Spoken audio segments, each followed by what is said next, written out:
السلام علیکم. میں آپ کو دکھانے لگا ہوں یہ 9 کلاس کی بک. اس بک کو مجھے کسی نے لا کے دی ہے. کسی نے بک آج لے کر آئی ہے کہ ان کی انگلش کا جو 9 کلاس کی بک ہے وہ چینج کر دی گئی ہے, تو نیا ایڈیشن آ گیا ہے. پہلی بات تو یہ کہ مڈل کے اندر, جب کہ کرونا بھی ہے تو بالکل مڈل سیشن کے اندر ایک تو بکس چینج کرنا, اور اوپر سے اس بکس کے اندر جو بہت بڑی چیز ہے وہ قادیانیت نوازی نظر آ رہی ہے حکومت کی طرف سے.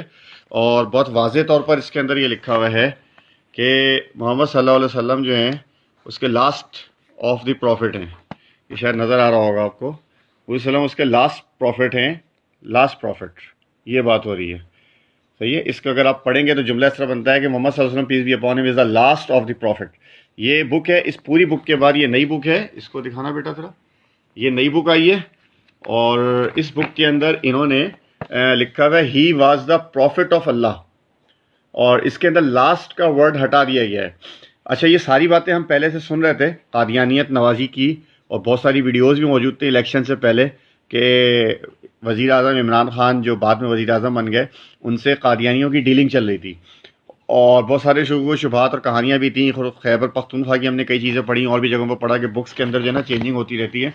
لیکن اب اس بک کے اندر, کراچی کی ٹیکسٹ بک کے اندر, سندھ ٹیکسٹ بک بورڈ کے اندر 9 کلاس کے اندر یہ اتنی واضح تبدیلی کی گئی ہے, اور یہ چونکہ کنٹینیو ہو رہی ہے تو بہت واضح ہے کہ حکومت کی نیت بہت خراب ہے.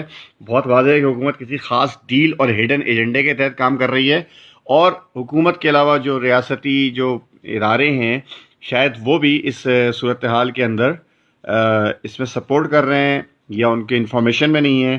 میں اپیل کرتا ہوں ان تمام لوگوں سے کہ جو کسی نہ کسی حوالے سے ذمہ دار ہیں, اگر ایک کوئی غلطی کرتا ہے تو اس کے اوپر کوئی نہ کوئی چیک اپ بیلنس کا سلسلہ ہوتا ہے, اس کا نوٹس لیا جائے. یہ دین اور ایمان کا معاملہ ہے. نبی کریم صلی اللہ علیہ وسلم کے ہمارے ختم نبوت پہ ایمان کا معاملہ ہے, عقیدہ ختم نبوت کا معاملہ ہے, ریاست کا معاملہ ہے. ملک کو, پاکستان کو اس کی نظریاتی اساس پہ رہنے دیا جائے. السلام علیکم.